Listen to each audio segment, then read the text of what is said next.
Happy New Year, everyone! As we wait for final numbers from 2024, let's take a sneak peek as to how well housing did last year across Chicagoland, shall we? In just a moment, we'll be first looking at new listings and closed sales. So this video will be covering data for Chicago proper, the 77 areas, and as I'm sure you know, housing prices can vary drastically from area to area and neighborhood to neighborhood, sometimes block to block. I'll also be talking later in this video about why I know we need a revolution in this country when it comes to housing affordability and home ownership. Before we dive into the data, if you've been staying on top of the market with me, thank you. You're awesome. If this is your first time, don't worry, I'll be gentle. Whether we've been on this journey together or you're new here, let me know what questions you'd like answered. What would you love to hear me talk about? Drop a comment below or DM me. Comparing 2023 to 22, everyone knows it wasn't great for pretty much everyone. Sellers, buyers, and of course, many within, across, and throughout the real estate and mortgage industries. And besides the world being wackier, at least knowingly wackier thanks to social media and seeing the ugliness in real time, I believe it was sometime in May of 22 where mortgage rates shot up and nearly doubled, with having only gone up higher since then. So for many, the momentum, or lack thereof, from most of 22 overflowed into 23 and then just carried into last year. And for some of us, we weathered the storms through 23 and 2024 was actually stable and fairly decent. Why? Because of two huge factors. One, buyers realized that we're not likely going to see 2 and 3% mortgage rates ever again, at least not in our lifetime. And two, sellers found themselves in a position where they needed to move because life happens. I think when we take the consumer's perspective into consideration, along with the reality that recent data shows people are staying in their homes for longer and builders aren't building as many homes as we need or would like, both for various reasons, both the new listings and closed sales data for Chicago are reflective of what's been going on the last few years. Now, I would like to say this. When looking at the data, it's simply not fair to compare the second half of 2022 and all of 23 and 24 to the craziness of the pandemic. With that said, if we look at 2017, 18, and 19, what we can call more normal years for real estate, we still find ourselves short in 24 in both of these categories comparatively. Taking a quick look at homes that were under contract, if year-to-date numbers through November 24 is any indication, it looks like we remain fairly stable in this category compared to 2023. Average list price. I really like taking a peek at this data because I believe it gives us insight into the level of confidence sellers and/or their brokers have across Chicago. For detached single-family homes, I'd say there's a great deal of confidence when they hit the market. And for attached homes, condos and townhomes, not as much, but pretty much in line with 2023. We'll be able to compare this data in other categories and see how justified these levels of confidence played out. Market time. The number of days a home sits on the market is a crucial component when we, as listing agents, are running comps. If our seller is okay with longer market times, we can consider a higher list price and see how the market responds.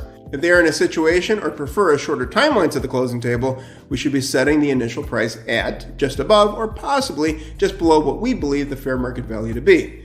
And these can be tough conversations to have, but they need to be had. Again, Chicago saw its fair share of craziness in the housing market during the pandemic, but it wasn't as insane as some other markets across the country. Looking at the last few years, we've been seeing homes on the market for about 2 months, plus or minus.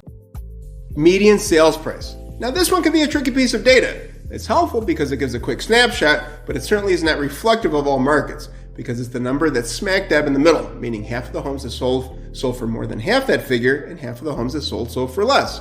So for example, the full spectrum can range from $10,000 to $100 million. Let's face it, when most are listening to the news and housing data comes on, you're likely hearing national data.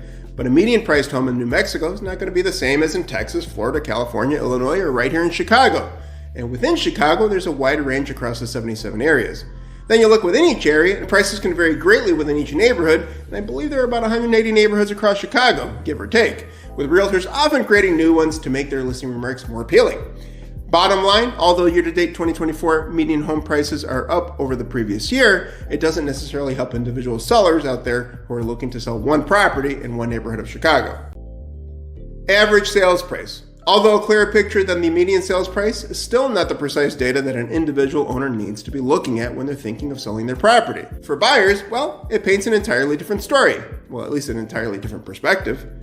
Looking at this data, it would be shocking to think that the average condo or townhome is nearly the same price as the average single-family home across Chicago. But there's a deeper story there. What parts of the city are condos and townhomes more likely to be found? On the flip side, what parts of the city are lacking the inventory of attached single-family homes that tend to be more affordable? Even deeper is the reality that, without sugarcoating anything, when you take the home that's sold in the worst condition and in the poorest neighborhood, all the way up to the biggest home and or in the richest neighborhood, and everything in between, the average detached single-family home in Chicago is right around $500,000. To better comprehend the disparities in housing seen across Chicago's communities as of November 24, if we look at the average home prices for the prior 12 months within each area, they range from $88,885 to $897,922. And those are just the averages. Percent of original list price received. This is another interesting piece of data, especially when we're getting ready to put your property in the market. Overall, this data tells me three things. One, sellers and or their brokers are doing a great job hitting the market at a fair price and or adjusting quickly and or when needed. Two, I would say that Chicago maintains one of the more desirable metropolitan cities across the country.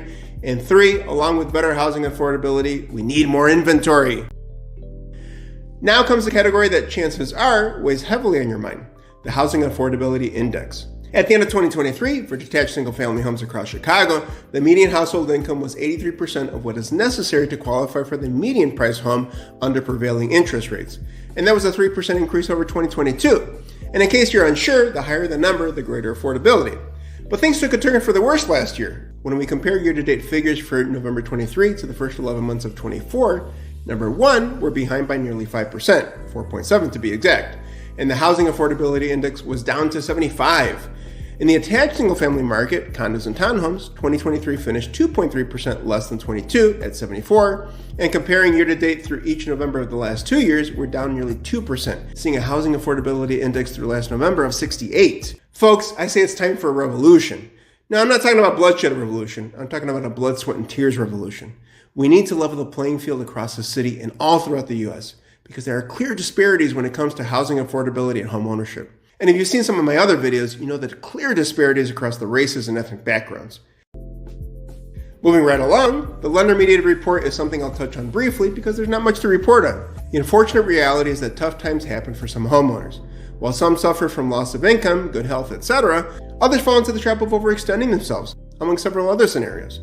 Given the moratorium that took place during COVID, it's easy to think the sky is falling because foreclosures and short sales are on the rise.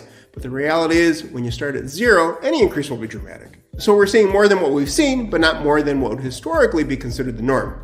And although I noticed things shifting in 2006, 2 years of binging on sliders and garbage tacos brewed up a hot mess of shit hitting the fan in 2008, which the chart up on the screen takes us back to.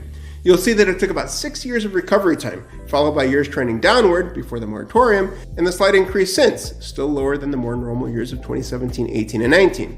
And that is largely due to the amount of home price appreciation since then, resulting in a greater amount of equity many or most homeowners are sitting on. To summarize, data is data. It can certainly help form your decisions, but it doesn't have to dictate your choices. You do, while taking into consideration your goals, budget, timeline, circumstances, and all within the market you currently find yourself in. As a realtor, I'm here to help get the facts out in the market in order to help buyers and sellers like you make some of the biggest decisions of your life. It can feel like a lonely world out there, but it doesn't have to be. So if you're looking for peace of mind with your next move, let's connect, because you don't have to do it alone. As always, if you'd like copies of the reports shared within this mini-series, or you're looking for data that's specific to your neck of the woods, be it within the city or the burbs, reach out. My name is Rick Batista, your friendly neighborhood realtor, and whether you're looking to move within or away from the Chicagoland area, I can help.